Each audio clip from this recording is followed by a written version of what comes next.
সাধারণ মানুষ যখন জন্ম নিবন্ধন করে, বাচ্চা এবং বয়স্ক যেই হোক, বাচ্চাদের যেমন স্কুলে ভর্তির জন্য একটা জন্ম নিবন্ধনের খুব চাপ যায়।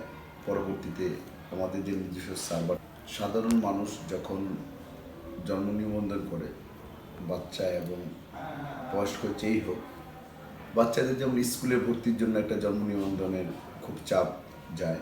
পরবর্তীতে আমাদের যে নিজস্ব সার্ভার থেকে জন্ম করা যায়, শুধুমাত্র স্কুলে ভর্তির জন্য কার্যকারিতা করেছে।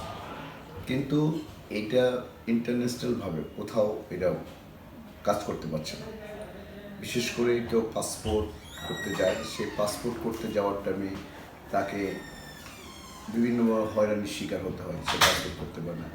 আমাদেরকে বলে, ভাই কী জন্ম নিবন্ধন দিলে, এটার মধ্যে তো আমরা পাচ্ছি না। কারণ আমি এরকম কয়েকজন আমেরিকাতে থাকি, তাদের জন্ম